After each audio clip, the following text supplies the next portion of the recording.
ये कल के जो चुनावों के रिजल्ट हैं, 3 जगह पे जिला प्रमुख बनाया, 12 में तो आपका दोनों जिले के बाद भी बना दिया, 19 जगह प्रधान। क्या कहना इसके उपचुनाव में? देखिए, थोड़ा सा माइक्रो एनालिसिस की जरूरत है कि हम लोग सतही तौर पर जानकारी रखते हैं, लेकिन राजस्थान के अभी तक के राजनीतिक इतिहास में जब से पंचायती राज लागू हुआ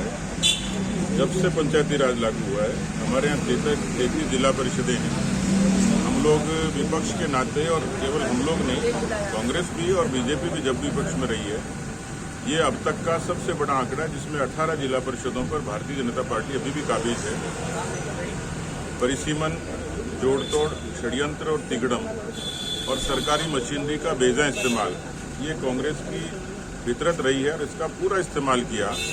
आप थोड़ा पीछे लौटिए, यदि ये पंचायती राज के चुनाव सरकार के गठन के 6 महीने के दौरान होने थे और इन पंचायती राज संस्थाओं को जिस तरीके से पंगु बनाया, 3 वर्षों तक लगातार चुनाव हो रहे हैं। परिसीमन की आड़ में ये अपनी इज्जत बचाने में कामयाब जरूर हो गए।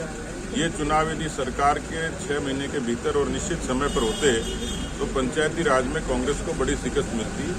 सरकार के होते हुए भी, सरकार से लड़ते हुए भी हम 135 जगह प्रधान पर काबिज हुए हैं।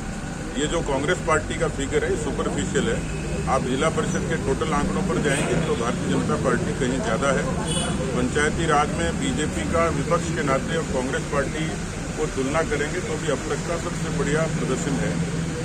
ये जो जोड़तोड़ और तिगड़म से कुछ जगह काबिज जरूर उन्होंने किए हैं, लेकिन ये कांग्रेस के प्रति मैंडेट नहीं है। ये मैं जरूर मानता हूं कि उपचुनाव में हमारे आकलन में कई कमी रही और उससे कांग्रेस को ये कहने का अवसर जरूर मिला है, पर ये मैंडेट यदि आप इंडिपेंडेंट्स की और बाकी तादाद को मिलाएंगे तो कांग्रेस से कहीं बहुत ज़्यादा है।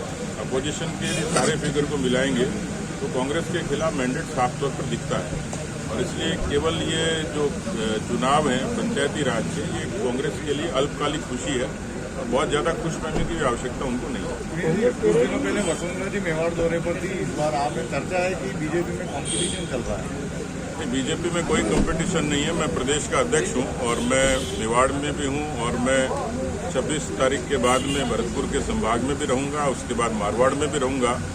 मेरा पार्टी के काम से जाना किसी तरीके की कोई प्रतिस्पर्धा नहीं। आप कह रहे हैं कि कोरोना इस साल अवसर बन के आया, 2022 आ रहा है, नया साल, तो किस तरह से भाजपा को मजबूत करेंगे और सरकार को जो बैकफुट पे लाने का काम जो है कैसे करेंगे? मतलब आप देखिए, सरकार कांग्रेस पार्टी के तो दिल्ली के भाग का छीका टूटा था और केवल यदि आप पिछले चुनाव का विश्लेषण करेंगे तो 0.5% और लगभग 1.5 लाख मतों का अंतर था।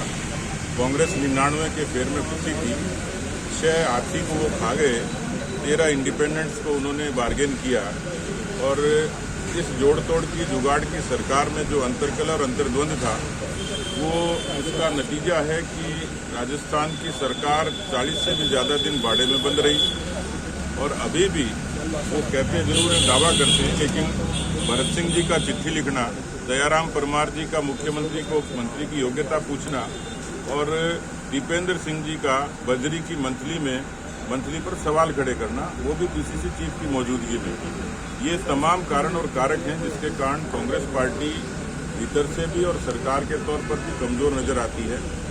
हम लोगों ने अभी पार्टी की मजबूती के लिए 52,000 बूथों पर अपनी प्रक्रिया शुरू की है। भारतीय जनता पार्टी ने कोरोना के कालखंड में जो सेवा के काम किए थे, उसकी वजह से उनकी सामाजिक सरोकार की छवि हमारी बनी है और पार्टी के सभी मोर्चे मुखर होकर काम कर रहे हैं। इसलिए हालांकि राजस्थान में एक परसेप्शन, एक धारणा है कि 90 के बाद जब भी चुनाव हुए तो एक बार कांग्रेस आती है और एक बार बीजेपी आती है। ये जनता तय करती है, मैं और आप तय नहीं करते। दूसरा, किसी भी सरकार के खिलाफ जो एंटी इनकम्बेंसी होती है वो तात्कालिक कारणों से दिखती नहीं होगी, लेकिन किसान कर्जा माफी, बेरोजगारी और कानून व्यवस्था